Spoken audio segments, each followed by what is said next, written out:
Thank you for being here. Thank you very much. I'll just introduce ourselves. My name's David Chin. I'm the Chief Executive of Livestock Improvement Corporation. I'm joined by my colleague, Richard Spellman. Chief Scientist here at LIC. Yeah, what we'd like to do is give you a high-level overview of LIC and then just get into the submission response that we have submitted. LIC is New Zealand's herd improvement cooperative. To give you an idea of the scale, about 4 out of every 5 cows in the New Zealand dairy herd are bred through our breeding scheme. We also supply the farm software for farmers who run the herd inventory, one of the larger genomic testing laboratories. We do an extensive herd testing service and also offer animal health testing services as well. LIC is strongly supportive of the bill and its purpose of enabling the safe use of gene technologies and its purpose of unlocking potential gene technologies in New Zealand. These technologies, we believe, are vital for the agricultural sector to remain globally competitive, ensuring high-value outputs while addressing critical challenges such as animal welfare, sustainability, and climate resilience.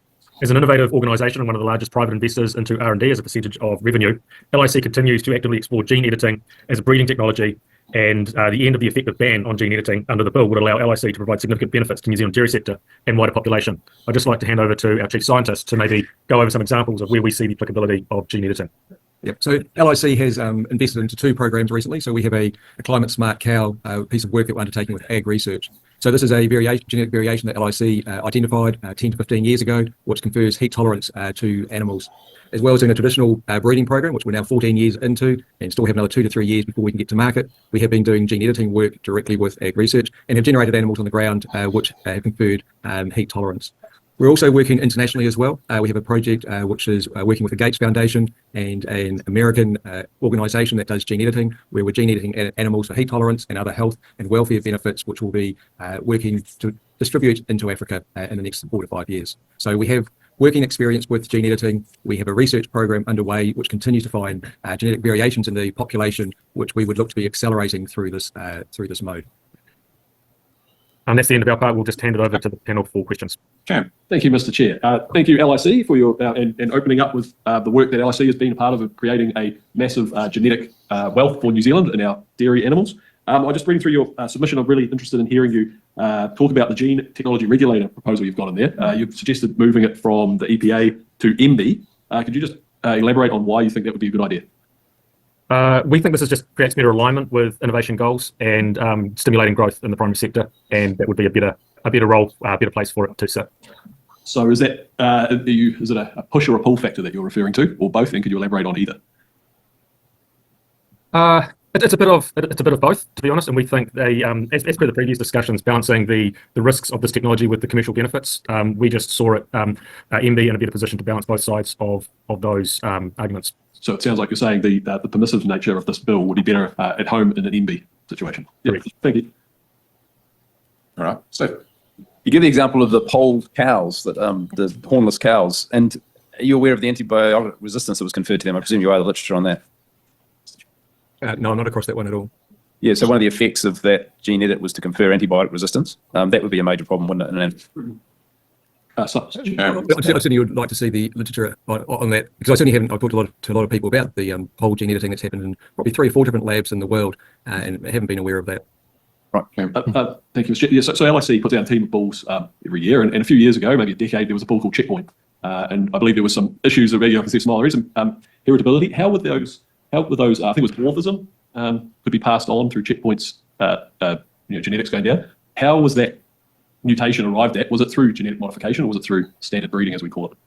Okay, so Checkpoint himself was a bull that was used heavily. How is Checkpoint? But no, he may have had genetic. So all animals have genetic defects. All humans do as well. Have variations. We've certainly had through our genetic research, we found so small calf syndrome was a introduction of a variation that came into New Zealand probably back in the 1970s and manifested itself through the 2000s, 2010.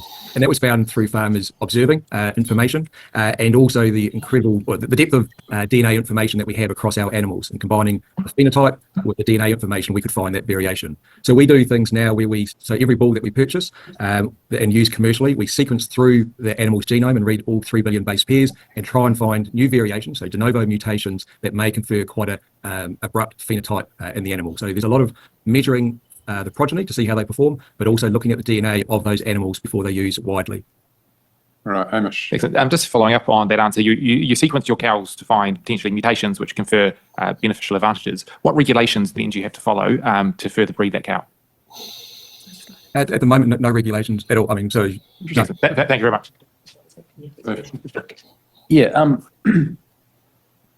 In terms of creating a cow that is heat resistant, is it legitimate for the public to be concerned that in our industrialization of farming, we are more willing to genetically modify an animal to deal with extreme heat in the open because we've cut down all the trees for central pivot irrigators and we're not prepared to just give the cows some shade out in the open? I mean, this is a real problem. There's cows baking in the sun or freezing in the cold. And rather than actually, de-intensifying, we're prepared to just keep on modifying these animals to serve commercial interests. I'm not sure that's what. It's kind of a broader ethical question around the whole effort that, how far do we go with like dehorning cows and changing their color and changing their heat resistance just to exploit them for commercial purposes? It's kind of an ethical question, I guess. And is there any place for those considerations? I mean, absolutely. I mean, as a I'm not breeding, sure we're really in scope here. He's prepared to answer it, Chair. He said He absolutely. doesn't have to, but he may if he wants. I mean, why not? Is it not a legitimate question? He's provided the answer. so mankind has bred animals since animals have been domesticated. And as an organisation, absolutely, we look at the ethical decisions that we make and what we breed for. So naturally, and the selection that we do at the moment continues to modify the genome of animals that we have in our farms. The broader aspect of where farmers and the industry should be protecting animals, for us as a business, absolutely, we're trying to increase the animal welfare opportunity or potential for our animals. And so I'm quite comfortable. And if there's ancillary pieces of work which continue to provide more shade for animals, that's also a benefit to the animal. Excellent. Thank you. Thank you all. Thank you very much. Very good to have you here. Thank you. Perfect submission. I have to say, Sam Uffindale trying to sit there and stop a question being asked, oh my God, it's like, but he's willing to answer it. I just don't understand the logic here. Like, why do we need heat-tolerant cows? Is it so we can pack more on a boat or inside a shed? Like, what's the point here? How much profit do we need to extract out of a sentient animal? Yeah. It's the usual thing, isn't it? You just destroy the environment that they like to live in and they're used to living in. And then you say, oh my goodness, we have a problem now, so we've got to genetically engineer our way out of it because the cows are getting hot. I mean, we remember the days when there were hedges everywhere and there were trees and a lot of farms were divided up by hedges and there were just like random trees for them to sit under. How I've always known organic farms to look like. Why do we need antibiotic-resistant cows? Is it so we can treat our cows like shit?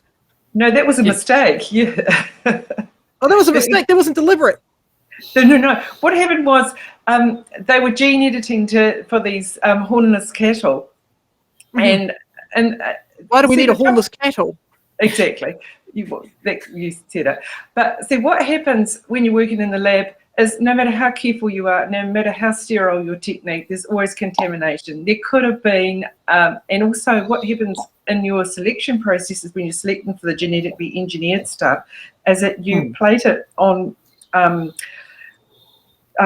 media with antibiotics in them, and then you select the antibiotic resistant cells because that's a marker, what they call a marker gene. And so sorry, I'm getting late in the night. They forgot to get rid of that because you've got to drop that off. You can't keep that going. Otherwise, when your cow gets an infection, you can't treat that infection with antibiotics because they're resistant to antibiotics, Yep. It's just sloppy lab work, really. And sloppy screening. They should have screened for that.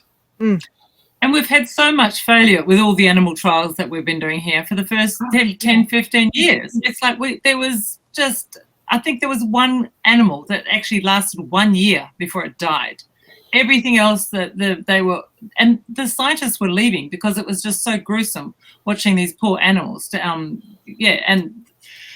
the photographer that was meant to photograph them it's just absolutely disgusting what went on, and all for what? It's like, guys, this is crazy. Just because you can, it just feels like money is doing this God thing because they can. It's like, even just on the news the other day, they could genetically engineer a long-haired mouse. Let's bring back the mammoth. It's like, why would we bring back a hairy old elephant? Mammoths are cool, but we haven't got the environment to put them in. And what would we do? Why would we bother spending billions of dollars? And not to mention that there's a whole lot of millionaires that are putting money in to bring back the dodo, and you're just going, this is just because they can. And sure, keep it in the laboratory if that's what you have to do for your ego. But the science, can we please put some money, or at least some proportional amount of money that goes into all our taxpayers' monies that we've been putting into Scion and everything for years anyway, just a proportion to go towards helping our scientists study the natural soils and to work out what all these funguses do and what all the algae can do and what we can actually find to actually find natural solutions. They're all there. We just are learning them in recent years. The knowledge we've learned about soil health has been absolutely, it's validated. Now we've got the science to be able to do it, to prove that that's what has been happening for decades and centuries now. Yeah. Kind of reminds me of Jurassic Park. Just because we can doesn't mean we should. Yeah, pretty much, yes. Thanks for watching.